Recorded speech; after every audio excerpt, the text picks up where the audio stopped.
Hey guys, good evening and welcome to Devbhoomi Career Point. आशा करता हूँ आप सभी लोग स्वस्थ होंगे, काफी अच्छी आपकी स्टडी चल रही होगी। और साथ ही दोस्तों, जो आने वाला एग्जाम है 9 जुलाई को, इसके लिए आप काफी एक्साइटेड होंगे, एनर्जेटिक होंगे और अंदर से मोटिवेट भी होंगे। देखिए दोस्तों, जो ये एग्जाम होगा 9 जुलाई को, बहुत बड़ी वैकेंसी इसमें, 900 प्लस इसमें पोस्ट है। और एग्जाम का पैटर्न दोस्तों आपका वही रहने वाला है, उत्तराखंड जीके, सामान्य अध्ययन एंड सामान्य हिंदी, जनरल पैटर्न पर पेपर होना है। और दूसरी बात दोस्तों, यूके ट्रिपल एस इस पेपर को कंडक्ट करवा रहा है। तो सभी अभ्यर्थियों के लिए गुड न्यूज ये हो सकती है कि जीएस का जो पोर्शन, जो कि यूके पीसीएस पिछले ग्रुप सी एग्जाम में थोड़ा मॉडरेट टू टफ बना था, तो वो जीएस का पोर्शन कहीं ना कहीं आपको फिर से वही पैटर्न देखने को मिल सकता है जैसा पुराने क्वेश्चन पेपरों में आयोग पूछता था। तो आने वाला जो एग्जाम है दोस्तों, इसके लिए ये फाइनल वीडियो होगी। और इस वीडियो के माध्यम से दोस्तों कुछ महत्वपूर्ण सुझाव, टिप्स और कुछ मोटिवेशनल बातें मैं आपको बताऊंगा, जिससे निश्चित ही एग्जाम में आपको एक्स्ट्रा हेल्प मिलेगी। वैसे मैं बोलूंगा कि दोस्तों, जितना भी आपने अभी तक स्टडी की है, जितनी मेहनत की है, उसका आउटपुट आपको 9 जुलाई को देना है। बाकी एग्जाम कुछ नहीं है, एग्जाम को आप बहुत बड़े वे में लेके चलते हैं। और बहुत ज्यादा क्या हो जाता है कि आप एग्जाम की वजह से नर्वस हो जाते हैं, स्ट्रेस में आ जाते हैं। और इसी वजह से एग्जाम में आपका जो परफॉर्मेंस है वो कम हो जाता है। ये एक बहुत बड़ा रीजन है दोस्तों। अच्छे स्टूडेंट जो कि वाकई में 6 से 8 घंटे पढ़ाई करते हैं, उसके बावजूद भी सिलेक्शन नहीं ले पाते, रीजन ही यही है दोस्तों, कि आपका कॉन्फिडेंस की जो कमी है, सेल्फ कॉन्फिडेंस जो होता है काफी कम होता है ऐसे अभ्यर्थियों का।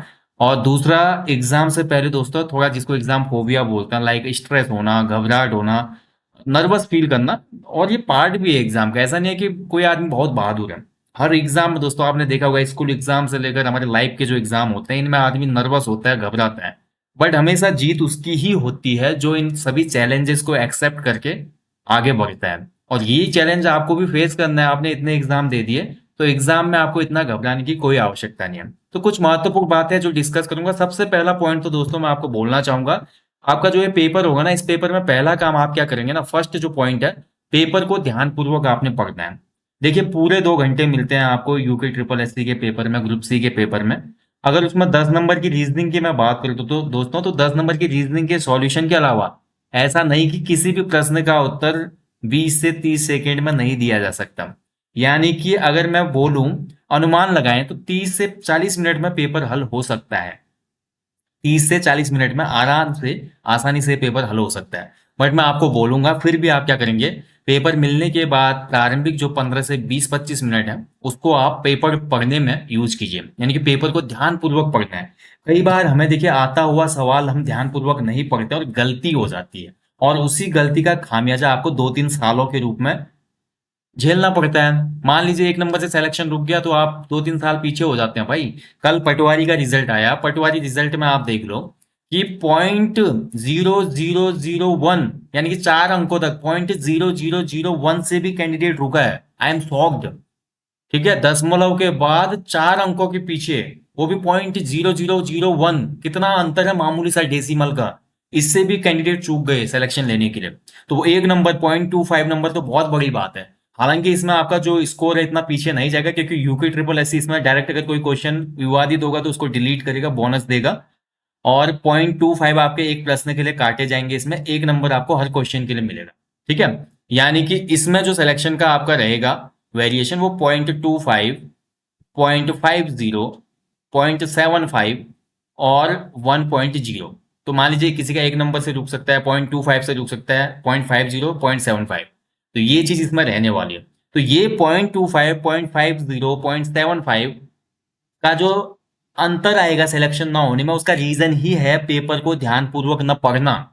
इसीलिए बोल रहा हूं, जल्दीबाजी से, ओवर कॉन्फिडेंस से बचिएगा और पेपर को एक बार ध्यानपूर्वक पढ़ना, सभी क्वेश्चनों को अच्छे से पढ़ना और क्वेश्चन को समझ के पहले जो दूसरी तरफ, जैसे इंग्लिश वाला है, कोई इंग्लिश, जिसका इंग्लिश मीडियम है वो हिंदी के क्वेश्चनों को टिक कर ले। जिसका हिंदी मीडियम वाले 80 क्वेश्चन है, 20 नंबर की हिंदी जोड़ के, वो इंग्लिश की तरफ जो भी आपको पहला आंसर आ रहा है उसको आप टिक कर सकते हैं। ठीक है, अब देखिए इसका एक एग्जाम्पल दिया है, पेपर को ध्यानपूर्वक न पढ़ने का रीजन हो सकता है। देखिए क्वेश्चन है यहाँ पे, उत्तराखंड में परिपक्व भूमि का उदाहरण क्या है। तो उत्तराखंड में जो परिपक्व भूमि है उसको क्या कहा जाता है। ठीक है, अगर बात करें रेवेन्यू के मॉडल के आधार पे दोस्तों, उत्तराखंड में जो परिपक्व भूमि है इसको कहा जाता है तलाव भूमि। सिंचित या परिपक्व भूमि कहलाती है तलाव भूमि। अब बहुत से अभ्यर्थी क्या करेंगे, इसमें परिपक्व को अपरिपक्व पढ़ लेंगे और फर्स्ट से इजरान में वो क्या करेंगे, आंसर कर देंगे। जो कि है ही नहीं इसका आंसर। यहीं पे क्वेश्चन होता है कि उत्तराखंड में अपरिपक्व भूमि का एग्जाम्पल है, तब इजरान इसका सही उत्तर होता। लेकिन वो बोला है परिपक्व यानी कि पकी हुई, यानी कि ऐसी मिट्टी जो कि उर्वरक है। और सबसे ज्यादा उर्वरक और सिंचित भूमि होती है उत्तराखंड में तलाव भूमि, जो कि ऑप्शन में है ही नहीं, इसलिए इस क्वेश्चन का आंसर हो जाएगा इनमें से कोई नहीं। लेकिन जल्दीबाजी के चक्कर में ए ऑप्शन करने वाले लगभग 50 से 60% कैंडिडेट होते हैं, जो निश्चित रूप से ऐसा ही गलती करते हैं। ऐसे कभी कभी वर्ष का हो जाता है कि जैसे मान लीजिए देहरादून में खेल अकादमी कब स्थापित हुई, तो देहरादून में खेल अकादमी 2001 में स्थापित होती है। लेकिन बहुत जल्दीबाजी जिसको होगी वो 2011 भी ऑप्शन में होगा। अब उसने कहीं ना कहीं पढ़ा कि फुटबॉल एकेडमी देहरादून में 2011 में बनी, तो जल्दीबाजी में 2000 में देख के 2011 पे उसका माइंड सेट जाएगा, और उसके बाद दिमाग हटता ही नहीं जब तक वो गोला नहीं कर लेगा। बाद में गोला करके अगर रिचेक करता है अभ्यर्थी, तो तब उसको ध्यान आता है हे भगवान मैंने तो गलती कर दी, ये तो 2001 था, मैं 2011 कर दिया। उसके बाद ना आप व्हाइटनर का यूज कर सकते हो, ना आप उस जगह को खाली कर सकते हो। आपका एक नंबर इसमें माइनस हो गया। और एक क्वेश्चन गलत होने का मतलब आप समझ लो यूके ट्रिपल एससी या किसी भी एग्जाम में एक नंबर गलत होने का मतलब आपका क्या है, एक नंबर गलत होने पे आपका एक नंबर तो गया ही, साथ में 0.25 की नेगेटिव मार्किंग और जोड़ दो उसमें। यानी कि एक प्रश्न गलत होने पे आपको 1.25 मार्क्स का क्या होगा, नुकसान होगा। और इस नुकसान से बचा जा सकता है केवल और केवल प्रश्नों को ध्यानपूर्वक पढ़ के, रीजनिंग के क्वेश्चनों को भी एक दो बार सॉल्व जरूर करें। ऐसा नहीं कि एक ही बार सॉल्व कर दिया और बैठ गया, क्योंकि कई बार रीजनिंग के क्वेश्चनों के दो उत्तर हो जाते हैं। अलग अलग मेथड से आप निकालेंगे तो एक से अधिक उत्तर आ सकते हैं, लेकिन ध्यानपूर्वक उसमें देखना कि क्या प्रोसेस कर रहा है, खासकर नंबर सीरीज में। और जो भी हमारे जो अल्फाबेटों को सीरीज में लगाना होता है, ट्राइंगल काउंटिंग है, ठीक है, फिगर फिगर की जो काउंटिंग होती है, उन क्वेश्चनों को आपने बड़े ध्यानपूर्वक देखना है, क्योंकि यही गलती आपका सिलेक्शन रोकती है। मैं ये बोलता हूँ दोस्तों कि लगभग जो हमारे कल लगभग इसमें 1.5 लाख अभ्यर्थी अपियर होने हैं, तो 1.5 लाख अभ्यर्थियों में मान लीजिए आपके 1.5 लाख अभ्यर्थियों में कम से कम 10% ऐसे अभ्यर्थी हैं जिनके बीच में कंपटीशन रहने वाला है। मैं पहले ही बता देता हूँ आपको, ठीक है, यानी कि 15,000 स्टूडेंट्स के बीच में कंपटीशन रहेगा पूरे उत्तराखंड में। और इन 15,000 में दोस्तों वही बाजी मारेगा जो इन गलतियों से बचेगा। ये गलतियां करते हैं स्टूडेंट जो ध्यानपूर्वक क्वेश्चन नहीं पढ़ते, तो इस गलती से आपको बचना है। और ये गलती से आप बचेंगे तो आप मान लीजिए सिलेक्शन के काफी क्लोज हो जाएंगे आप, ठीक है। बाकी यार देखिए, डरिएगा मत। हाँ, जानबूझ के गलती करना अपने पैर पे कुल्हाड़ी मारने जैसा है, और अपने पैर पे जब कुल्हाड़ी लगेगी दोस्तों तो घाव होगा, ठीक है, कोई उससे फायदा तो होगा नहीं। तो इसीलिए ध्यानपूर्वक पेपर को पढ़ना आपने। अब दूसरा जो सबसे महत्वपूर्ण क्वेश्चन दिमाग में घूम रहा है भाई सबके, कि पेपर का स्तर कैसा होगा। तो भैया पेपर का स्तर देखिए, मेरा जो अनुमान है मैं अपने अनुमान के हिसाब से बोलता हूँ दोस्तों, ये मेरा व्यक्तिगत अनुमान है। कोई भी इसको ये ना ले कि तू बहुत जानकार है या तुम्हें इतनी नॉलेज है तुम ऐसी बातें करते हो, तो मैं ऐसा नहीं बोलूंगा। फॉरेस्ट गार्ड की कट ऑफ जो मैंने दी थी उसमें थोड़ा गलती हुई कि फॉरेस्ट गार्ड की कट ऑफ 60 के आसपास बताई गई थी, लेकिन 65 चली गई। बहुत ज्यादा अनएक्सपेक्टेड थी फॉरेस्ट गार्ड की कट ऑफ। और वो कट ऑफ की वजह से दोस्तों काफी क्रिटिसिज्म हमको भी झेलना पड़ा, कई बार हम भी गलत हो जाते हैं। इसीलिए मैं बोल रहा हूँ कि ये मेरा व्यक्तिगत अनुभव है, ठीक है। तो पेपर के स्तर की बात करते हैं, तो इसमें पेपर का जो स्तर होगा वो आपका कठिन होगा कि मध्यम होगा या सरल होगा, तो ये आपको मैं अपने अनुमान के हिसाब से बताऊं दोस्तों, तो मुझे लगता है कि इस बार का जो पेपर होने वाला है वो पेपर आपका होगा दोस्तों सरल से मध्यम, ठीक है। कठिन तो होगा ही नहीं, ये मेरा व्यक्तिगत अनुमान है। फिर मैं बोल रहा हूँ, इसका दावा नहीं करता मैं, ये मेरा व्यक्तिगत केवल अनुमान है कि जो पेपर का स्तर होने वाला है आपका वीडियो वीडियो वाले का, वो आपका सरल से मध्यम होगा। यानी कि जिस प्रकार का पेपर आपका सचिवालय रक्षक का पूछा गया था, और जिस तरीके के पेपर पिछले साल के हुए थे, 3 वीडियो वाले, पिछले बार 3 शिफ्टों में पेपर हुआ था ना, जो भर्ती रद्द हो गई, जिसको अभी हाईकोर्ट ने भी बोला है कि आयोग ने सही फैसला लिया, और वैसे ही वाकई में सही फैसला था। किसी भी भर्ती में मात्र 1 सीट हो या 10 सीट हो, अगर इसमें भी धांधली की गई है तो पूरी ही भर्ती प्रभावित होती है। और सेग्रीगेशन ऐसी भर्तियों में पॉसिबल नहीं होता जहां पे ऑफलाइन पेपर हो। इवन ऑनलाइन पेपर में भी सेग्रीगेशन होना इम्पॉसिबल लगता है, जैसे कि वन दरोगा में हो चुका है, ठीक है। तो इसीलिए दोस्तों बहुत मुश्किल है ये चीज। तो पेपर का स्तर मेरे को लगता है कि इस बार का पेपर का स्तर जो होगा वो आपका इजी टू मॉडरेट होगा। फिर बता रहा हूँ, इजी टू मॉडरेट के हिसाब से ही आपको प्रिपरेशन करनी है अपनी। और बहुत ज्यादा कठिन पेपर नहीं आने वाला, ये यकीन मानिए आप, ठीक है। क्वेश्चन भाई पारंपरिक प्रकृति के होंगे, उत्तराखंड जीके में वही क्वेश्चन बनेंगे जो पिछले एग्जामों में बने हैं। जीएस की मैं बात करूं तो इक्का दुक्का 3-4 क्वेश्चन आपको करंट अफेयर को देखने को मिलेंगे, उससे ज्यादा क्वेश्चन नहीं मिलेंगे। अब वो करंट अफेयर 2023 के सिनेरियो में है, 22 के सिनेरियो में है, 21 के है। ये अनुमान लगा पाना असंभव है। यूके ट्रिपल एससी ने आज तक इस चीज को फॉलो करने का किसी को मौका नहीं दिया। हमको भी बहुत मुश्किल हो जाता है। यूके यूके पीसीएस का हम बता सकते हैं, यूके पीसीएस 2-3 महीने पहले का ही करंट अफेयर से क्वेश्चन पूछता है। But UK triple S current के क्वेश्चन कहाँ से पूछेगा, ये अपने आप में ही एक बहुत बड़ा रहस्य है आज तक, ठीक है। बट उन 2000 क्वेश्चनों से कोई ज्यादा फर्क पड़ेगा नहीं। बाकी जीएस के क्वेश्चन परंपरागत प्रकृति के होंगे, यानी कि जो पहले पूछे जा चुके हैं कि सिलेबस से ही बनेंगे। हिंदी के क्वेश्चन भी ठीक ठाक होंगे। हो सकता है फिर से कुमाऊनी गढ़वाली लोकोक्तियों का मिश्रण आपको इस बार हिंदी के सेक्शन में देखने को मिले। बट घबराने वाली बात नहीं है, वो क्वेश्चन सभी के लिए कठिन होंगे। देखिए कुछ चीजें ऐसी होती है कि वो क्वेश्चन आपके लिए कठिन नहीं है दोस्तों, वो क्वेश्चन हमारे लिए भी कठिन है, वो क्वेश्चन नए एस्पिरेंट के लिए भी कठिन है, वो उस एस्पिरेंट के लिए भी कठिन है जिसने कभी भी कुमाऊं गढ़वाली नहीं देखी है।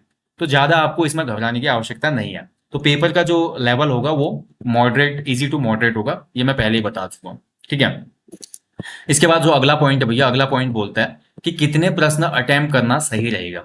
अब देखिए पेपर पे, जो पेपर आपके हाथ में आएगा तो पेपर मिलने के बाद लगता है कि इनमें से कितने प्रश्न किए जाएं, एक सेफ स्कोर क्या रहेगा। हर अभ्यर्थी के मन में तो रहता है भैया कि सेफ स्कोर कितना रहेगा। मान लीजिए कोई अभ्यर्थी 75 सही कर रहा है, उसके बाद भी उसको लग रहा है यार पेपर में अगर 75 कर रहा हूं तो हो सकता है इसकी मेरिट तो 80 जाए, क्या मुझे अगले 10 क्वेश्चन और अटेम्प्ट करने चाहिए, क्या मुझे रिस्क लेना चाहिए, ठीक है। तो यहां पर मैं आपको बोलना चाहूंगा दोस्तों, अगर जनरल कैंडिडेट कोई भी एक्यूरेट स्कोर करता है 75 टू 80, तो आप यकीन मानिए दोस्तों, आप बिल्कुल भी यहाँ पे रिस्क मत लेना। खासकर 80 तक अगर अपन ने टच कर दिया है सही सही, तो रिस्क मत लेना। हाँ 70 टू 75 के बीच जो रहेंगे दोस्तों, ये डवाडोल स्थिति होती है त्रिशंकु वाली। तो इसमें ना तो आप जमीन पे हैं ना आप हवा में, बीच में अटके हुए हैं। तो 70-75 वाला दोस्तों चांस ले सकता है, ठीक है। और कुछ ऐसे भी कैंडिडेट होते हैं जो बोलते हैं कि जितने आते हैं बस उतने ही करने, बट इससे काम नहीं चलेगा। मान लीजिए आपको 60 ही क्वेश्चन आ रहे हैं और आप 40 छोड़ के आ गए, तो इससे काम तो बिल्कुल नहीं होगा, क्योंकि इतने नीचे कट ऑफ जाना पॉसिबल नहीं है दोस्तों। ये जितनी भी भर्ती में इस भर्ती में जितने भी पोस्ट हैं, लाइक सहायक समाज कल्याण अधिकारी, सहायक उद्योग प्रबंधक, समीक्षा अधिकारी की भी इसमें पोस्ट है, चकबंदी अधिकारी इसमें है, उसके अलावा ग्राम विकास अधिकारी, ग्राम पंचायत विकास अधिकारी, ये सभी पोस्ट है दोस्तों। बहुत ज्यादा डिमांडिंग पोस्ट है, मतलब ग्रेजुएट लेवल एग्जाम में सबसे ज्यादा डिमांडिंग पोस्ट, और जिसको करने के लिए हर अभ्यर्थी लालायित रहता है, वो पोस्ट है। तो कोई भी इसमें मौका नहीं छोड़ेगा, कोई भी कसर नहीं छोड़ेगा, ठीक है। तो कितने प्रश्न अटेम्प्ट करने सही रहेंगे ये अनुमान लगाना भी मुश्किल है। ये डिपेंड करता है नेचर ऑफ एग्जाम पेपर। अगर आपने वहां पे ये लगा लिया अनुमान कि पेपर थोड़ा कठिन प्रवृत्ति का है, तो 75-80 का स्कोर भी सेफ है। अगर आपने ये अनुमान लगा लिया कि पेपर बहुत ज्यादा इजी आ गया, लाइक सचिवालय गार्ड के जैसा पेपर आ गया, तो आपको फिर 80 टू 85 तक जाना पड़ेगा, ठीक है। सचिवालय गार्ड में तो 20-30 पोस्ट थे, इसलिए उसमें कट ऑफ 89 के आसपास गई थी जनरल की। बट अगर सचिवालय गार्ड जैसा ही पेपर आता वीडियो वीपीडियो का, तो कट ऑफ इसमें जनरल की रहती लगभग 80 टू 82, ठीक है, 80 से 82 रहती है इसमें। अगर सचिवालय रक्षक जैसा ही पेपर इसमें आएगा तो जनरल की कट ऑफ 80 से 82 रहेगी, दावे के साथ बोल रहा हूं, ठीक है। तो आपको वो चीज समझना है, उसी के हिसाब से यहाँ पे आपको ध्यान देना है कि कितने प्रश्न अटेम्प्ट करने हैं। तो ये आपके विवेक पर निर्धारित करता है। और इसमें देखिए मैं नहीं बोलूंगा कि इतने प्रश्न करके आओ, ये तो आप वहां पे देखेंगे और समझेंगे पेपर को, ठीक है। अगला जो पॉइंट है भैया, तुक्का लगाएं या नहीं, ये सबसे इंपॉर्टेंट पॉइंट है। अब मैंने ऊपर तो बोल दिया कि कितने प्रश्न अटेम्प्ट करने सही रहेंगे या नहीं रहेंगे। तो मान लीजिए दोस्तों, मैंने अभी बताया कि अगर पेपर बहुत ज्यादा टफ आता है तो 70 का स्कोर भी बहुत बड़ा मार्क होगा। पेपर इजी टू मॉडरेट आता है तो मॉडरेट में 75 से 80 बहुत अच्छा मार्क होगा। और पेपर बहुत ज्यादा इजी आता है तो पेपर 80 से 85 के मार्क का होगा भाई, ठीक है। अब देखिए मान लीजिए पेपर बहुत इजी है और आप 85 तक कर पा रहे हैं, तो तुक्के से बचें भाई। यहाँ पे मैं बोलूंगा तुक्का ना लगाएं। पेपर बहुत ज्यादा इजी है और आपके 75 भी बन पा रहे हैं सही सही, और 15 क्वेश्चन ऐसे हैं जिनमें आपको 50-50 अनुमान लगता है, चांस है कि उसमें से लगभग आपके आधे क्वेश्चन सही हो सकते हैं, तो वहां पे तुक्का लगाइए, ठीक है। तो ऐसी सिचुएशन में तुक्का लगाना, मान लीजिए यार किसी के 75 सही है और उसने 25 तुक्के लगा दीजिए, एक कंडीशन है 25 तुक्के लगाए उसने। 25 तुक्कों में से मान लीजिए दोस्तों 1/4 इसकी पॉसिबिलिटी लेके मैं चलता हूं, तो मान लीजिए 7 क्वेश्चन उसके सही हो गए इसमें से, ठीक है। 25 क्वेश्चनों में से 7 क्वेश्चन सही हो गए उसके, बाकी 18 क्वेश्चन उसके गलत हो गए। 18 को भी अगर हम 0.25 से गुणा करें तो ये कितना हो जाता है, देखिए 18 को अगर हम 0.25 से गुणा करेंगे तो ये हो जाएगा 4.5, 4.5 नंबर। तो 4.5 नंबर उसके घट जाएंगे, लेकिन उसने कमाए कितने तुक्का लगा के, 7 नंबर। 7 नंबर उसने कमाए थे और 4.5 नंबर कम हो गए, ठीक है। फिर भी उसको कितने का फायदा होता है, 2.5 नंबर का, देखिए है ना। फिर भी उसको 2.5 नंबर का फायदा होता है 2.5 का। तो कहीं कहीं पे तुक्का लगाना भी आपके लिए लाभदायक हो सकता है, बट बशर्ते दिन आपका हो और थोड़ा बहुत आप एलिमिनेशन कर रहे हो। तो मैं ये नहीं बोलूंगा कि आंख बंद करके तुक्का लगाना चाहिए, और मैं ये भी नहीं बोलूंगा कि तुक्का नहीं लगाना चाहिए। आपको जहां पे लगता है कि ये हो सकता है, संभावना लग रही है, कोई एक दो ऑप्शन आप डिलीट कर पा रहे हैं, फिर आपको संभावना लग रही है, तो वहां पे तुक्का लगाना चाहिए। क्योंकि फिर मैं बोल रहा हूं दोस्तों, 4 प्रश्न गलत होने पे 1 नंबर कटता है, ठीक है। और मान लीजिए 4 तुक्के में से अगर आपके 2 सही हो गए तो आपने तो 2 नंबर कमा लिए, और 0.5 आपका कट जाएगा, 2 क्वेश्चन गलत होंगे तो 0.50 कट गया, तो 2 नंबर आपने कमाए थे, फिर भी 1.5 नंबर का फायदा है ना। तो इस चीज को भी समझना है, इस गणित को भी आप समझिएगा थोड़ा। कुछ लोग तुक्के लगाने से बचते हैं, बट ऐसा ना करें। कभी कभी पैटर्न को समझ के भी तुक्का लगाएं। ऊपर देखिएगा सीरीज कौन सी चल रही है, ऊपर ऑप्शन सी है, उसके ऊपर बी है, सी है, तो ए में जा सकते हैं आप अगला ऑप्शन, अगर आप नहीं भी आ रहा है तो कहीं पे आप क्या करेंगे, मान लीजिए देखिए एक और यहाँ पे मेथड काम करता है। मान लीजिए सीरियल में लगातार ऐसे क्वेश्चन है कि आपको मान लीजिए एक क्वेश्चन नंबर मान लो 90 है, 91 है, 92 है, 93 है और 94 है, ठीक है। मान लीजिए 1 2 3 4 5 क्वेश्चन है, पांचों क्वेश्चनों का आपने सी लगा दिया, ठीक है। पांचों क्वेश्चनों का सी लगा दिया तो संभावित है कि 2 क्वेश्चनों का आंसर सी होगा इसमें। ये प्रायिकता रहती है दोस्तों कि सी आंसर होगा।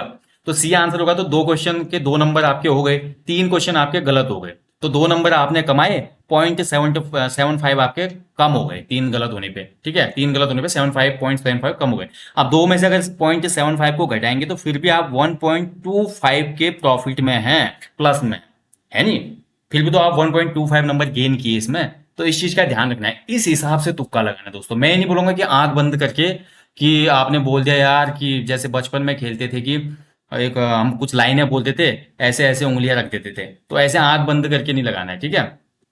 तो ये चीज का ध्यान रखिएगा दोस्तों, तब जाके तुक्का लगाना। और कभी कभी तुक्का लगाना भी आपको बेनिफिट देता है, इस चीज का ध्यान रखना। हमेशा देखिए नेगेटिविटी नहीं होती है, हर चीज के साथ एक पॉसिबिलिटी और एक प्रॉस्पेरिटी होती है।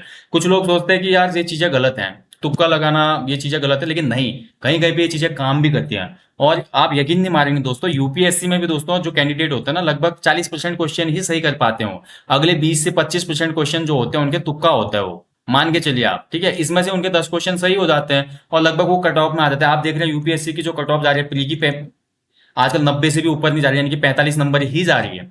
तो यार 20 क्वेश्चन लगा के 5 नंबर गेन हो सकते हैं, तो ऐसे ही यहाँ पर कट ऑफ क्लियर हो सकती है आपकी, अगर आप क्लोजिंग स्कोर पे हैं और थोड़ा आपको लगता है कि यार 2 4 नंबर का रिस्क लेना चाहिए, और तो आप रिस्क ले सकते हैं, मैं मना नहीं करूंगा। हाँ बिल्कुल क्वेश्चन नहीं आता तो फिर भैया आपको हाथ जोड़ता हूँ, बिल्कुल ना आने वाले क्वेश्चन पे तुक्का तो ना ही लगाएं, बेहतर होगा, ठीक है। बाकी यार ये बोलना चाहूंगा, देखिए लास्ट जो अगला पॉइंट है, अगला पॉइंट बोलता है कि स्ट्रेस को या दबाव को कम कैसे करें। देखिए एग्जाम है आपका, स्वाभाविक है, ये ह्यूमन नेचर होता है, ह्यूमन साइकोलॉजी होती है कि एग्जाम से पहले एक प्रेशर बिल्ड होता है, एक धकधकाहट बोलते हैं जिसको अंदर से ना, पहाड़ी में भी बोलते हैं धकधकाहट होना।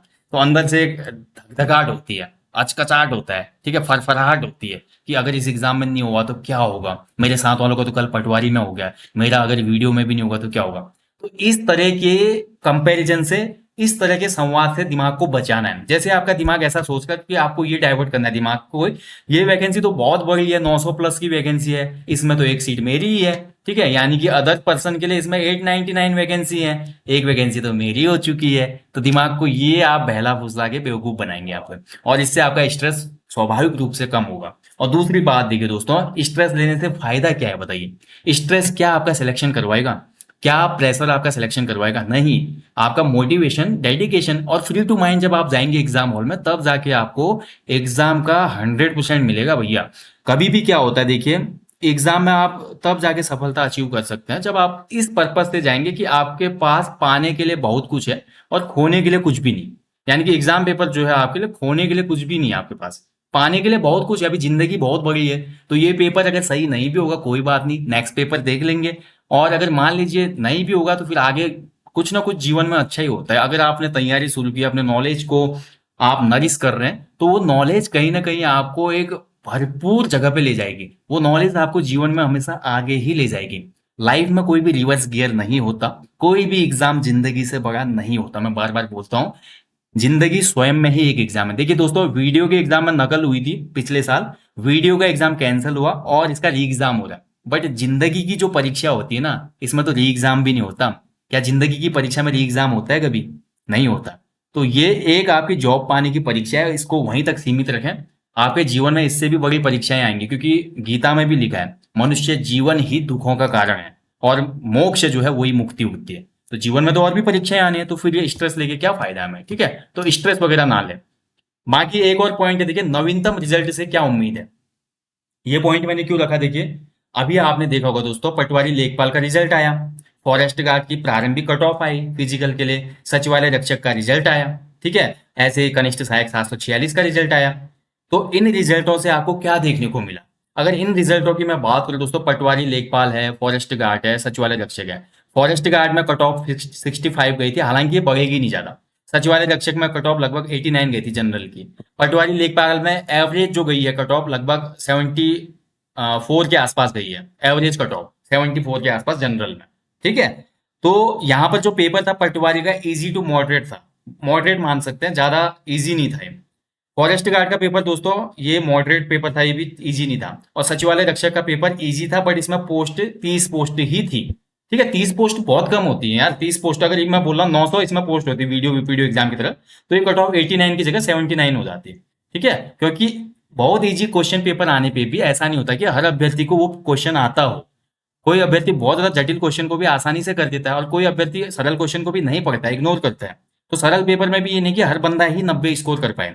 ठीक है, जो बंदा बहुत कंटिन्यूटी में है, बहुत ज्यादा रिवीजन करता है, हर पोर्शन को यानी कि जीएस को, उत्तराखंड जीके को, हिंदी को समान रूप से समझ देता है और रिवीजन करता है उनका, उसी के वो क्वेश्चन, बेसिक क्वेश्चन क्लियर होते हैं। हर एग्जाम में देखो दोस्तों, इवन हमारे साथ भी होता है, ये आपके साथ ही नहीं होता है, बेसिक क्वेश्चन ही और इजी क्वेश्चन ही गलत होते हैं।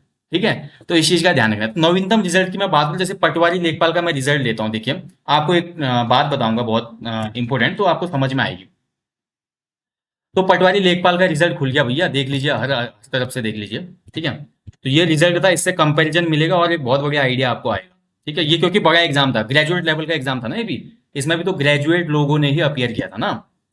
अब सबसे पहले बात करते हैं अल्मोड़ा का जो टॉपर है हमारा, अल्मोड़ा के जो टॉपर है इनके 83 मार्क्स हैं।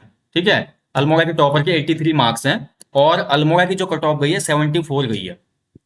देखिए ध्यान से समझिएगा, इस चीज को बहुत प्यार से समझाऊंगा मैं। देखिए अल्मोड़ा की जो कट ऑफ गई है 74 गई है ना। और टॉपर जो थे कितने थे, 83 मार्क्स के थे। तो वेरिएशन कितने नंबर का है, 10 नंबर का।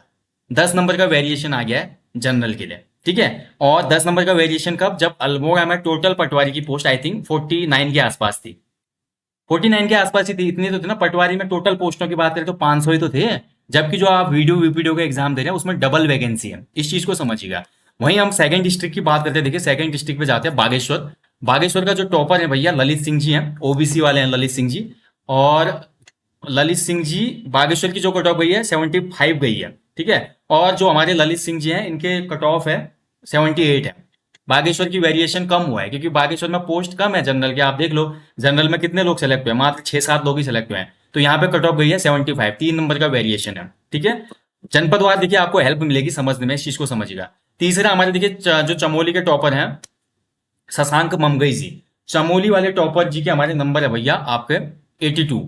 ठीक है, चमोली के टॉपर के 82 मार्क्स हैं, और जो चमोली की कट ऑफ गई है भैया जनरल की, वो गई है 74। ठीक है, 74 कट ऑफ गई है, तो आप देख लो 82 से 74, यानी कि 8 नंबर का वेरिएशन आपको चमोली में देखने को मिल रहा है जनरल कैटेगरी। और कैटेगरी में भी सेम चीज है, ज्यादा जो वेरिएशन हुआ है। ठीक है, मैं अभी आपको एक अनुमान बता रहा हूँ। और अगला जो डिस्ट्रिक्ट है हमारे पास देखिए चंपावत। ठीक है, चंपावत की कट ऑफ गई है 76, और जो चंपावत के टॉपर है भैया ये है प्रकाश सिंह मेहता जी, और चंपावत के टॉपर के नंबर हैं भाई 80 नंबर। ठीक है, 80 नंबर टॉपर के हैं चंपावत में, और कट ऑफ गई है चंपावत में आपकी 76, यानी कि बहुत कम वैकेंसी थी चंपावत में, फिर भी वेरिएशन है 4 नंबर का। ठीक है, इसके बाद जो अगला है देखिए, अगला जनपद है देहरादून। देहरादून के मुकेश जोशी ने टॉप किया है पटवारी में, और मुकेश जोशी जी के जो मार्क्स हैं देहरादून में वो है 80। ठीक है, और देहरादून की कट ऑफ की मैं बात करूं तो देहरादून की कट ऑफ गई है भैया 76, 4 नंबर का वेरिएशन। पोस्ट कितने आप देख लो, बहुत कम पोस्ट है देहरादून में, मात्र 9 पोस्ट थी, 9 पोस्टों में भी 4 नंबर का वेरिएशन। ठीक है, इसके बाद बात करते हैं नैनीताल के। नैनीताल के टॉपर है विनोद सिंह जीना, और टॉपर के हैं भैया 81 मार्क्स। और नैनीताल की अगर कट ऑफ की बात करें तो नैनीताल की कट ऑफ गई है भैया जनरल की 77। ठीक है, तो 77 यानी कि यहाँ पे थोड़ा वेरिएशन कम है नैनीताल में भाई। कंपटीशन है, बड़ा है पूरा जनपद, हल्द्वानी पूरा एजुकेशन हब है, तो यहाँ पे कंपटीशन हुआ है। हालांकि नैनीताल में पोस्ट थे ही, ऐसा नहीं कि बहुत कम पोस्ट थे, 27 थे, फिर भी वेरिएशन कम है। बट फिर भी 4 नंबर से 8 नंबर तक आप हर जगह वेरिएशन देख रहे हैं। ठीक है, पोस्टों के हिसाब से देखिए। इसके बाद देखिए अगली बात करते हैं हम पौड़ी की। तो पौड़ी के जो जनरल के कैंडिडेट हैं इनके नंबर थे, कट ऑफ है 74। और पौड़ी के जो टॉपर है भैया, पौड़ी के टॉपर हैं भुवनेश चंद्र धसमाना जी। पौड़ी के टॉपर के मार्क्स हैं भैया आपके 81। ठीक है, 81, और कितनी गई है कट ऑफ 74। देखिए पौड़ी में भी आपका वेरिएशन हुआ है भैया 7 नंबर का। इसके बाद देखिए अगला डिस्ट्रिक्ट है पौड़ी में, जबकि सबसे ज्यादा पोस्ट थे। ठीक है, 79 पोस्ट थे पौड़ी में, देख लीजिए आप। पौड़ी में सबसे ज्यादा पोस्ट थे। इसके बाद पिथौरागढ़ की बात करें तो पिथौरागढ़ के टॉपर बने मुकेश सिंह, और मुकेश सिंह के नंबर भैया 83। बहुत अच्छे नंबर लाए हैं मुकेश सिंह जी, 83। और पिथौरागढ़ की जो कट ऑफ गई है जनरल की, वो गई है 74। ठीक है, तो कम पोस्टें थी फिर भी 74 कट ऑफ गई है। देखिए वेरिएशन लगभग 9 से 10 नंबर का है, 9 नंबर का वेरिएशन आ रहा है देखिए पिथौरागढ़ में, जबकि पोस्ट थे मात्र 38 पोस्ट। रुद्रप्रयाग की बात करते हैं तो रुद्रप्रयाग के जो टॉपर हैं इनके नंबर हैं 79, लेकिन रुद्रप्रयाग में पोस्ट कम है तो कट ऑफ यहाँ पे स्वाभाविक है ज्यादा गई होगी, 77 कट ऑफ गई है, तो मात्र 2 नंबर का वेरिएशन है। ठीक है, ऐसे बात करते हैं टिहरी का, तो टिहरी के जो टॉपर है भैया इनका 82 मार्क्स है, और टिहरी का जो कट ऑफ गई है, टिहरी की कट ऑफ आप देख लीजिए, ये गई है 76। ठीक है, तो यहाँ पर भी 6 नंबर का वेरिएशन है। पोस्ट तो आप देख सकते हैं टिहरी में कितनी है, पोस्ट यहाँ पे है 44। ठीक है, तो आपने देख लिया होगा दोस्तों। फिर ऐसा ही दोस्तों उत्तरकाशी वगैरह में भी है, उत्तरकाशी के जो टॉपर हैं इनके 84 मार्क्स हैं। ठीक है, बहुत अच्छा स्कोर किया इन्होंने, और उत्तरकाशी का जो कट ऑफ गया है वो आप देख सकते हैं, उत्तरकाशी की कट ऑफ है 77। तो यहाँ पर भी देखिए आप वेरिएशन है 7 नंबरों का। ठीक है, और फाइनली मैं आपको बता दूं दोस्तों, इसमें जो हमारे टॉपर रहे हैं पूरी परीक्षा में, पूरी परीक्षा के जो टॉपर हैं वो हैं उधमसिंह नगर के लेखपाल में सेलेक्टेड कैंडिडेट। ठीक है, उधमसिंह नगर के लेखपाल में सेलेक्टेड कैंडिडेट हैं जिनका नाम है पंकज चंद्र। ठीक है, पंकज चंद्र ने सबसे ज्यादा स्कोर किया इस परीक्षा में, 85 मार्क्स, 85 नंबर लाए पंकज भाई। तो इस पेपर को देखते हुए 85 मार्क्स लाना इसमें बहुत बेहतरीन स्कोर था, क्योंकि पेपर इतना आसान नहीं था भाई। पेपर में 85 नंबर लाया बंदा, तो इसका मतलब बहुत बेहतरीन था। तो यानी कि इन रिजल्टों से हमें ये पता चल रहा है दोस्तों, 500 की पोस्ट में एवरेज वेरिएशन, इसीलिए मैंने आपको ये दिखाया ताकि आप समझ पाएंगे। 500 पोस्ट जहां पर थे वहां पर जनपदवार भी फाइट हो गई, जनपदवार फाइट होने में भी वेरिएशन आपको दिख रहा है, कम से कम एवरेज वेरिएशन है फाइनल कट ऑफ में 500 में 5 से 6 नंबर का। ठीक है, एवरेज निकाल रहा हूं। और वहीं अगर बात करते हैं दोस्तों तो मैक्सिमम 10 नंबर का भी देखा हमने, मिनिमम 2 नंबर का भी देखा। अब बात करते हैं तो 900 से 1000 पोस्ट हैं वीडियो वीडियो वाले में। ठीक है, और उसमें अगर हम देखते हैं तो दोस्तों मेरे को भी लगता है वेरिएशन डिपेंड करेगा पेपर के लेवल पर। पेपर अगर कठिन होगा तो वेरिएशन ज्यादा होगा, कोई इक्का दुक्का टॉपर बहुत अच्छे मार्क्स लाएगा लेकिन मेरिट बहुत नीचे आ जाएगी कट ऑफ। पेपर मॉडरेट होगा तो वेरिएशन थोड़ा कम होगा, और पेपर इजी होगा तो वेरिएशन बहुत कम होगा। ठीक है, यानी कि अगर पेपर इजी है, मान लीजिए टॉपर 89 वाले हैं, तो कट ऑफ जनरल की हो सकता है 85 तक ही सिमट जाए, क्योंकि पेपर इजी है। उसके बाद 0.25 0.50 पे सेम स्कोर पे बहुत से कैंडिडेट एक साथ खड़े होंगे। ठीक है, तो ये चीज डिपेंड करती है दोस्तों पेपर लेवल पे। तो आप लोगों को ये समझना चाहिए कि उम्मीद रखनी है, उम्मीद बहुत बड़ी चीज है। उम्मीद रखेंगे तो आप सब चीजें क्लियर हो जाएंगी और आसानी से आपका पेपर क्रैक हो जाएगा। ठीक है, बाकी यार सोचने वाली ज्यादा बात नहीं है, मोटिवेशन इतना ही दूंगा दोस्तों, इस दुनिया में कोई भी चीज नामुमकिन नहीं है, कुछ भी पाना नामुमकिन नहीं है। हमको भगवान ने एक ब्रेन दिया है 1450 सीसी का, हमने इतनी मेहनत किया है, 1 साल 2 साल से लगातार मेहनत कर रहे हैं, प्रैक्टिस सेट लगा रहे हैं।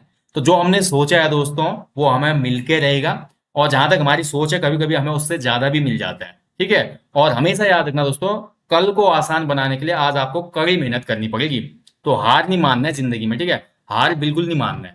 देखिए मैं उठ के खड़ा होऊंगा फिर लड़ूंगा, अंदर से ये भावना होनी चाहिए, तो बिल्कुल भी आपको हार नहीं माननी है। अब देखिए थोड़ा आपको और मोटिवेट कर देता हूं दोस्तों। देखिए मोटिवेशनल करने का रीजन ये होता है कि आप खुद कुछ करें। एक बार गांधी जी के पास क्या होता है, गांधी जी के पास एक महिला अपने बच्चे को लेकर आती है, और गांधी जी से बोलते हैं मेरा बच्चा बहुत ज्यादा चीनी खाता है, गांधी जी इसकी ये गंदी आदत छुड़वा दीजिए। गांधी जी उसको बोलते हैं आप 1 महीने बाद आना।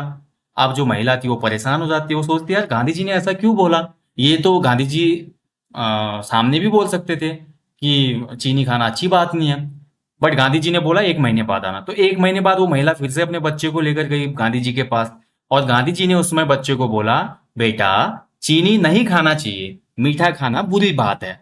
अब औरत शॉक्ड हो गई, थोड़ा गुस्से में भी हो गई। तो औरत ने सोचा ये बात तो गांधी जी उस समय भी बोल सकते थे जब मैं पहली बार बच्चे को लाई थी 1 महीने पहले, गांधी जी ने इतना टाइम क्यों लिया। अब गांधी जी ने 1 महीने का टाइम इसलिए लिया दोस्तों क्योंकि गांधी जी खुद भी बहुत मीठा खाते थे, बहुत ज्यादा मिठाइयां खाते थे। अगले 1 महीने तक गांधी जी ने भी अपनी मीठे खाने की आदत को छोड़ा, तब जाके गांधी जी ने उस बच्चे को या उसकी माँ को ये ज्ञान दिया कि मीठा खाना बुरी आदत है। यानी कि दोस्तों हम किसी को तब मोटिवेट कर सकते हैं, तब गाइड कर सकते हैं जब हम उस एक्सपीरियंस से गुजर चुके हों, या जब हमने दोस्तों अपने अंदर किसी चीज को पाने के लिए अहम बदलाव किए हो। तो ये दो चीजें जब आप फेस करते हैं तो लाइफ में यही काउंट होता है आपके एक्सपीरियंस के तौर पे। ठीक है, भाग दौड़ करके जीवन में अप डाउन देख के और जीवन में संघर्षों को देख के दोस्तों बाल सफेद करना अलग चीज है, धूप में बाल सफेद करना अलग चीज है। तो दोस्तों मोटिवेशन तब मिलता है कि जब आप उस व्यक्ति से सीख रहे हैं जिसके पास कुछ है आपको देने के लिए, या जिसने वो चीज खुद फील किया है और जहां से उठकर वो आदमी आया है। तो ये सभी चीजें बहुत मायने रखती हैं। इसी का छोटा एग्जांपल देता हूं दोस्तों, देखिए पटवारी का जो एग्जाम था दोस्तों, पटवारी एग्जाम के बाद मुझे भी बहुत से मैसेज आए।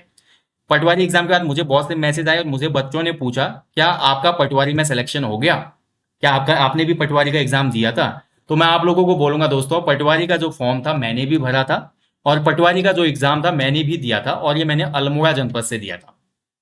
ठीक है, ये मैंने अल्मोड़ा जनपद से दिया था, आप देख सकते हैं। और अल्मोड़ा जनपद से जब मैंने ये पेपर दिया दोस्तों, तो मेरा सिलेक्शन भी हुआ इसमें सेकंड फेज के लिए। और सेकंड फेज में आप देख सकते हैं दोस्तों, ये हमारा सेकंड फेज का ही जो देखिए डॉक्यूमेंट वेरिफिकेशन और फिजिकल मेजरमेंट टेस्ट था, उसका एडमिट कार्ड है। ये मेरा रोल नंबर आप देख सकते हैं 501639। ठीक है, और मेरा जो फिजिकल था दोस्तों, मेरी कैटेगरी जो है ओबीसी है, क्योंकि मैं पिथौरागढ़ जनपद से बिलोंग करता हूँ। तो पिथौरागढ़ के सीमांत गांव के होने की वजह से दोस्तों, बेसिकली मूल निवास, तो वहां ओबीसी पूरा क्षेत्र है, ओबीसी पूरा एरिया है। ठीक है, तो आपको पता है उत्तराखंड में जैसे उत्तरकाशी पूरा ओबीसी है, चमोली का पूरा सीमांत भाग ओबीसी है, तो ऐसे ही पिथौरागढ़ का भी सीमांत भाग ओबीसी है। तो ओबीसी कैटेगरी में दोस्तों मेरा सिलेक्शन हुआ, और मेरा 1 मई को देखिए आप, 1 मई को और 2 मई को, 1 मई को मेरा डॉक्यूमेंट वेरिफिकेशन था, 2 मई को मेरा फिजिकल मेजरमेंट टेस्ट था। और ये पुलिस लाइन रोशनाबाद में था, और ये यूकेपीएससी के भवन में था। बट मैं फिर भी इस एग्जाम में नहीं गया दोस्तों। और रही बात, देखिए मेरा आप रोल नंबर देख सकते हैं 501639, और 501639 आप सर्च कर लो दोस्तों। अभी जो कैंडिडेट मार्क्स वाली लिस्ट आई है उसमें आपको मिल जाएगा। देखिए यहाँ पर आप देख सकते हैं 501639 आप देख सकते हैं दोस्तों, ये देखिए 1055वां सीरियल नंबर है। तो यहाँ पर मेरा नाम है, देख सकते हैं आप ये। और मेरे टोटल मार्क्स है 72.1022। ठीक है, टोटल मार्क्स है मेरे 72.1022। ठीक है, तो 72.10 मैंने मार्क्स यहाँ पे प्राप्त किए। और अब मैं आपको बता दूं, देखिए मेरा डिस्ट्रिक्ट जो है जहां से मैंने भरा हुआ था, ये था अल्मोड़ा। और अल्मोड़ा की अब आपको दिखाता हूं मैं कट ऑफ।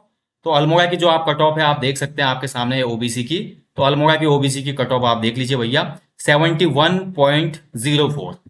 71.04 अल्मोड़ा की कट ऑफ है, और मेरे मार्क्स थे 72.10। यानी कि अगर मैं फिजिकल देता तो ओबीसी में मेरा सिलेक्शन कंफर्म था, 100% श्योर था। ठीक है, बट दोस्तों मैं अब देखिए कुछ लोग सोचेंगे कि यार आप अपना बताने के लिए इस वीडियो में ऐसा बोल रहे हैं, बट नहीं है। मैं आपको इतना बोलना चाहूंगा, आप रेगुलर पढ़ाई करते हैं। देखिए दोस्तों मैं फ्रीलांसर हूँ, देखिए दोस्तों मैं एनजीओ में काम करता हूँ। इसके अलावा दोस्तों मैं आपको लेक्चर देता हूँ, आपके लिए प्रैक्टिस सेट बनाता हूँ, वेबसाइट पे कंटेंट राइटिंग करता हूँ, कुछ न्यूज पेपर और मैगजीन में कंटेंट राइटिंग करता हूँ। तो बहुत से कामों के बीच में मैं घिरा हुआ हूँ, उसके बीच में बहुत कम समय निकाल के मैं आप लोगों को पढ़ाता हूँ और खुद भी पढ़ पाता हूँ, ये सच्चाई है। ठीक है, उसके बावजूद दोस्तों जब भी मैं लेकिन एग्जाम हॉल में जाता हूँ एग्जाम को देने के लिए, तो मैं बहुत एनर्जी के साथ जाता हूँ, और ऐसे जाता हूँ कि ये एग्जाम जो है एक मेरे को मतलब जो मेरे को एक्सपीरियंस करना है कि एग्जाम कैसा बना है, एग्जामिनर की सोच कैसी है, अप्रोच कैसी है, तो उसको देखने के लिए ये अटेम्प्ट करने में जाता हूँ। और मैं जितना कम प्रेशर लेता हूँ, मैंने देखा है पिछली कुछ एग्जामों में, वहां पर मेरा सिलेक्शन हुआ है। इससे पहले भी अगर दोस्तों मैं बात करूं, जो वीडियो का एग्जाम हुआ था उसमें भी मेरा सिलेक्शन था। वीडियो का एग्जाम जो रद्द हो गया उसमें भी सिलेक्शन हुआ था मेरा। ठीक है, और मैंने सिलेक्शन के बावजूद भी ये बोला था कि इस भर्ती को रद्द होना चाहिए क्योंकि इसमें धांधली हुई है। और कुछ लोगों ने बोल दिया कि भैया तेरी अच्छी रैंक नहीं आई तो तू ऐसी बात कर रहा है। अब वीडियो में मेरी अच्छी रैंक नहीं आई, तो यहाँ पे पटवारी में तो 2800 ग्रेड पे है, रेवेन्यू इंस्पेक्टर है भाई, कल के दिन कानून को बन जाता, तहसीलदार बन जाता है ना। ऐसा थोड़ी है, तो जॉब तो जॉब है। मैं हमेशा बोलता हूँ उत्तराखंड में कोई भी जॉब छोटी नहीं है। उसके बावजूद देखिए दोस्तों मैंने इस पद को सेक्रीफाइस किया, मैंने इस पद को छोड़ा। लेकिन मुझे इस बात की खुशी है कि मैं फिजिकल देने नहीं गया। अगर मैं फिजिकल देने जाता, मेरिट में मेरा नाम आता और वेटिंग नहीं आती, तो मैं कहीं ना कहीं उस बंदे के लिए जिम्मेदार बनता जिस गरीब बच्चे ने बहुत मेहनत की थी और जिसको नौकरी की जरूरत मुझसे ज्यादा थी। तो यहाँ पर जिस बंदे का भी भैया ओबीसी में हुआ है लास्ट में, वो ओबीसी में 2-3 बच्चे, ये मेरे को मेरे भाई ने बताया कि आपसे नीचे 3 बंदे हैं ओबीसी में। ठीक है, तो लास्ट तीसरा जो बंदा था भैया, लास्ट कट ऑफ पे जो होगा 71.04 पे, उस बंदे को मैं बोलूंगा दोस्त ये तेरी किस्मत थी, ये तुम्हारी किस्मत है, तुम्हारी मेहनत है, तुम्हारी मेहनत की वजह से तुम्हारा सिलेक्शन हुआ है। ठीक है, तो कभी ना कभी फॉर्च्यून जो होता है, आपकी किस्मत होती है, ऐसे मिलती है। और यहीं पे देखिए अगर मैं लालसा वाला होता गवर्नमेंट जॉब की, अगर मैं फिजिकल देने जाता, तो लास्ट बंदा जो 71.04 पे है उसका सिलेक्शन नहीं हो पाता है नहीं। तो हाथ कंगन को आज से क्या, पढ़े लिखे को फांस से किया, मैंने यहाँ पे आपको दिखाया। ऐसे वीडियो में सिलेक्शन हुआ, हाईकोर्ट आरओ का पेपर दिया मैंने, उसमें सिलेक्शन था, पीसीएस में मेरा सिलेक्शन था, मेंस में नहीं दे पाया क्योंकि मेरे उसमें मैं लॉ कर रहा हूं तो लॉ के एग्जाम भी थे, तो पीसीएस मेरा स्किप हो गया दोस्तों। ठीक है, और लोअर पीसीएस में मेरा नहीं हो पाया क्योंकि उतनी अच्छी तैयारी थी नहीं। और इसके अलावा हाईकोर्ट क्लर्क में मेरी टाइपिंग आई थी, मैंने टाइपिंग नहीं दी। बहुत से एग्जाम ऐसे हैं दोस्तों जहां पे मैं गया ही नहीं फाइनल सिलेक्शन के बाद भी। तो हर किसी का अपना सपना होता है, आपका सपना सरकारी नौकरी है, आप उसके लिए बेहतरीन प्रयास करें तो आपको मिलना चाहिए। मेरा सपना जो है मैं उसके लिए पीछे चल रहा हूँ, या मेरा जो लक्ष्य है जहां तक मैं पहुंचना चाहता हूँ मैं उसके लिए लग रहा हूँ, मैं उसके लिए मेहनत कर रहा हूँ। अब वो मुझे मिलेगा या नहीं मिलेगा ये मेरी अप्रोच पे, मोटिवेशन पे, एनर्जी पे और मेरी जो पूर्व धारणा है मेरे लक्ष्य के प्रति उस पर डिपेंड करता है। अगर मेरे मन में शंका होगी अपने लक्ष्य के लिए कि मैं इसको पाऊंगा या नहीं पा पाऊंगा, तो मैं कभी भी नहीं पा पाऊंगा। लक्ष्य के प्रति आपके अंदर अगर थोड़ा भी शंका है ना, तो यकीन मानो आपके लक्ष्य और आपके बीच में जो डिस्टेंस है वो बढ़ता जाएगा। आपको हमेशा लक्ष्य को अपनी मुट्ठी में रखना है, यानी कि लक्ष्य में पाकर ही रहूंगा, ठीक है। तो ये मैं मोटिवेशन दे रहा हूँ दोस्तों आपको। अगर मैं बिना पढ़े, केवल आपको क्लासेस जितनी मैं देता हूँ उतना ही मैं पढ़ता हूँ, मैं आपको सरस्वती जो हमारी माता है, विद्या की माता, उनकी शपथ लेके बोलता हूँ कि जितना मैं आपको पढ़ाता हूँ उतना ही कंटेंट मेरे लिए डेली का रहता है, क्योंकि मेरे पास वर्क प्रेशर बहुत ज्यादा हो गया है ना। बट उसके बीच में भी सिलेक्शन हमको मिल जा रहा है, तो आप तो रेगुलर पढ़ रहे हो। इसीलिए मैं ये बोल रहा हूँ कि आपका मोटिवेशन तो मेरे से ज्यादा होना चाहिए ना। आपकी पढ़ाई रेगुलर है, आप और ज्यादा मेहनत कर रहे हो और आप अपने को ज्यादा टाइम दे रहे हो, आप अपडेटेड हो करंट अफेयर से। इसमें भी पटवारी एग्जाम में मेरे 72 नंबर इसलिए थे दोस्तों क्योंकि करंट अफेयर का मेरा कोई भी प्रश्न सही नहीं हुआ। करंट अफेयर के 15-16 क्वेश्चन पूछे गए थे, लगभग एक दो क्वेश्चन ही सही हुए। अदरवाइज अगर मैं करंट अफेयर से अपडेट रहता तो मेरे वो क्वेश्चन भी सही हो जाते। तो हमें बहुत कम समय मिलता है दोस्तों, हमारा कुछ अलग इरादा है। आप ये ना सोचिए कि सर आप जॉब नहीं करते, तेरी नौकरी नहीं निकली, तू क्या पढ़ाएगा, तू ऐसा है वैसा है। अनुभव सबसे बड़ी चीज है। ये बाल धूप में सफेद नहीं हुए हैं, तो जो भी मैं आपको गाइडेंस करता हूँ, जो भी मैं आपको चीजें बताता हूँ वो आपके भले के लिए बताता हूँ, अपने स्वार्थ के लिए नहीं बताता मैं। जो आजकल मैं देख रहा हूँ कि उत्तराखंड में कुछ ऐसे चैनल है जो येलो जर्नलिज्म करते हैं, पीत पत्रिका का, बड़ी बड़ी बातें करते हैं, लेकिन एक जो बोलते हैं ना राइट मोटिवेशन होता है वो तो कोई दे ही नहीं पाता। तो चीजों को समझिए दोस्तों, आपको समझना है कि आप सबसे बेहतरीन है और आप कोई भी चीज अचीव कर सकते हैं, ठीक है।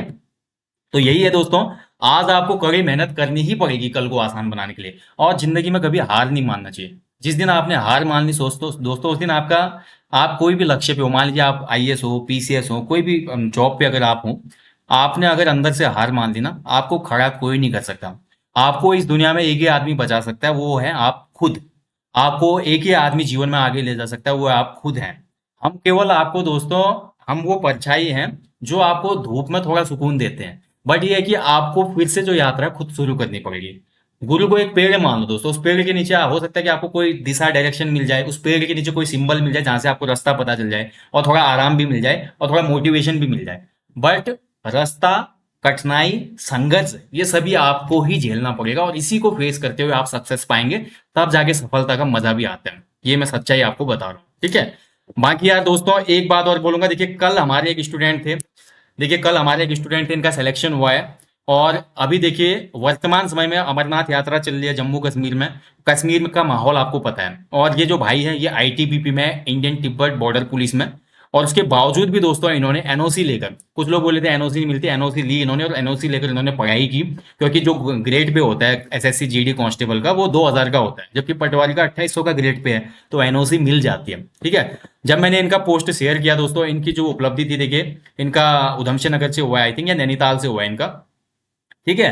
तो अभी देखिए श्रीनगर अमरनाथ में इनकी ड्यूटी लगी है और ड्यूटी के बीच में ही इन्होंने पढ़ाई की वैसे माहौल में जहां पर जान का ही पता नहीं होता, जान की ही गारंटी नहीं होती। जम्मू कश्मीर में अभी भी ऐसे हालात है कुछ कुछ क्षेत्रों में।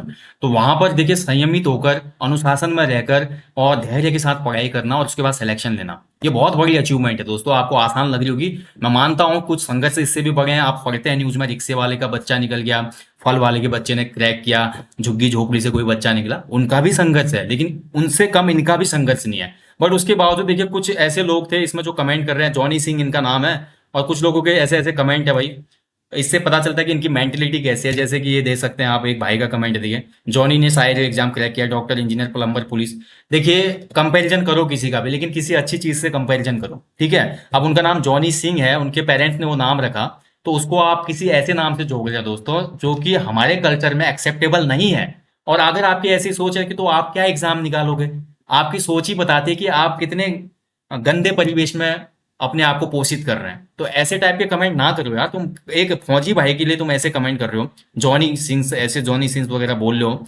जॉनी सिंह कौन है भाई, वो आपको देखना चाहिए, ठीक है। यूके क्रिटिक्स है, देखिए ये, इसको तो मैं हमेशा देखता हूँ, ये इस चैनल पे इसीलिए आता है कि ऐसे कमेंट कर सके।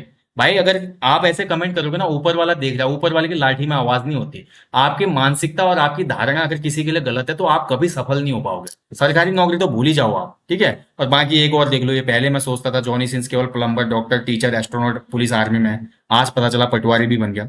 देखिए मजाक कीजिए, मजाक का एक अलग वे होना चाहिए, बट मजाक के लिए आप एक देशभक्त सिपाही को ऐसे व्यक्ति से कंपेयर कर रहे हैं जो हिंदुस्तान की संस्कृति के हिसाब से एक बहुत बुरा चित्र दृश्यित करता है। तो उस बंदे से आप कंपैरिजन कर रहे हो एक सिपाही का, कितनी गलत बात है ये। ठीक है, ऐसी चीजें ना करें दोस्तों।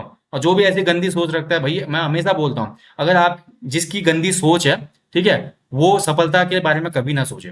गंदी सोच जिसकी होगी भैया, वो सीधे घर जाएगा, वो कभी जीवन में सफल नहीं हो सकता। अब यहाँ पे एक लड़की है हमारी, देखिए बोले शकल क्यों छुपाई है जब इतना बड़ा काम किया इस भाई ने। तो देखिए किसी की भी प्राइवेसी होती है, जरूरी नहीं है मैं उनकी शकल दिखाऊं आपको, ठीक है। आप उनका रीचेक कर लो, आपको इतना है तो आप आरटीआई मांग लो, उनकी एनओसी चेक करवा लो आयोग से कि वो फौजी है या नहीं है। ठीक है, ऐसे भद्दे कमेंट ना कीजिए। लड़कियों से भी मैं एक्सपेक्ट नहीं कर रहा था ऐसी चीजें, बट ये गलत है। तो ऐसा कभी भी ना करें दोस्तों, किसी का भी मजाक ना उड़ाएं। अगर आप किसी का मजाक उड़ाएंगे तो याद रखना, जीवन में आपका मजाक उड़ाने के लिए भगवान की लाठी आएगी, और वो अदृश्य लाठी होती है। और लोग आपका उपहास करेंगे, आपका मजाक उड़ते रहेगा। इसलिए ऐसे काम ना करें। इस सिपाही को आपको अप्रिशिएट करना चाहिए जिसने इतनी बड़ी अचीवमेंट ली है। इतने बड़े सरकमस्टेंसेस के बाद देखिए, उतने कठिन जगहों पर भौगोलिक परिवेश के साथ साथ जो वहां पर असुरक्षा का भाव है उसके बीच में तैयारी करते हुए सिलेक्शन लिया, तो आपको तो अप्रिशिएट करना चाहिए था, इस चीज को ज्यादा शेयर करना चाहिए था। आप तो उसी का क्रिटिसिज्म कर रहे हो, कितनी गलत बात है। तो ऐसी चीजें जीवन में ना लाएं यार। हमेशा एक दूसरे का हाथ पकड़कर आगे ले जाने की प्रवृत्ति को विकसित करें अपने अंदर। किसी का भी उपहास अट्टाहास ना करें किसी पर भी। क्योंकि देखिए अगर आप सक्सेसफुल हैं दोस्तों तो अपनी मेहनत से हैं। और आपने मेहनत किया तो आप जानते हैं संघर्ष, पीड़ा, समय क्या होता है, लोगों के ताने क्या होता है, आपने कितना पेशेंस किया है। तो उस चीज की वजह से आप अपने आप को एक अच्छा इंसान बनाइए। और जो भी ऐसे व्यक्ति हैं जो समाज में थोड़े वंचित हैं, जो कुछ अलग टाइप के हैं, उनकी सेवा का भाव आपके अंदर आना चाहिए, ना कि उनके उपहास का। तो इस चीज का ध्यान रखें, ये भी सफलता के लिए एक महत्वपूर्ण पिलर है। ठीक है। बाकी दोस्तों अच्छे से पेपर देना। आप सभी को इस पेपर के लिए हार्दिक शुभकामनाएं, आप सभी को बहुत बहुत शुभकामनाएं। और मेरे को पता है पटवारी पेपर में दोस्तों लगभग 50 से 60 मैसेज आ गए हैं अभी तक व्हाट्सएप पे जिनका सिलेक्शन हुआ है। मैं कभी प्रमोशन नहीं करता, सेल्फ प्रमोशन करना, अपनी टीआरपी, अपनी व्याख्या, अपनी तारीफ है, अपना लाइव आके यहाँ पे अटके मटके करना, ये मुझे पसंद नहीं है। बहुत लोग बोलते हैं आप लाइव नहीं आते, आप फोटो नहीं डालते, आप ये चीजें नहीं करते। मुझे नहीं पसंद है। मैं चाहता हूँ कि लोग मुझे मेरे काम से जाने। ठीक है, यहाँ पर अच्छी अच्छी बातें करके, ऐसी बातें करके जिससे लोगों को कनेक्ट किया जा सके, और कुछ ऐसी बातें करके जिससे अपना प्रभाव उनके बीच में छोड़ा जा सके। तो ऐसा करके कोई फायदा नहीं है। आप किसी के बीच में भी प्रभाव तब छोड़ पाओगे जब आप उसके लिए कुछ कर पाओगे। और वो काम करने के लिए आपको लाइव आने की जरूरत नहीं है, वो काम करने के लिए आपको अपनी ज्यादा प्रमोशन करने की आवश्यकता नहीं है। आप अपने कंटेंट से, अपने गाइडेंस से, अपने अंदर के जो मोटिवेशन है उसको देकर, उसको रिचार्ज करके आगे बढ़ा सकते हो। तो उतना ही मेरे लिए काफी है दोस्तों, बस इतना ही चाहता हूँ। आने वाला जो एग्जाम है अच्छे से देना, और उस एग्जाम में बिल्कुल भी घबराना मत, क्योंकि कोई भी एग्जाम जिंदगी से बड़ा नहीं है। हारा हूं मैं लेकिन लड़ूंगा, जीत के लिए मैं खड़ा रहूंगा। हो सकता है मैं तैयार नहीं, पर कमजोर मेरा भी वार नहीं। एक एक लक्ष्य को पाऊंगा मैं, जीत कर ही आऊंगा मैं, जीत कर ही आऊंगा मैं। So guys, once again all the best. आप सभी लोगों को अच्छे से एग्जाम देना। मिलेंगे आपको दोस्तों संडे की शाम को। तब तक के लिए जय देवभूमि, वंदे मातरम,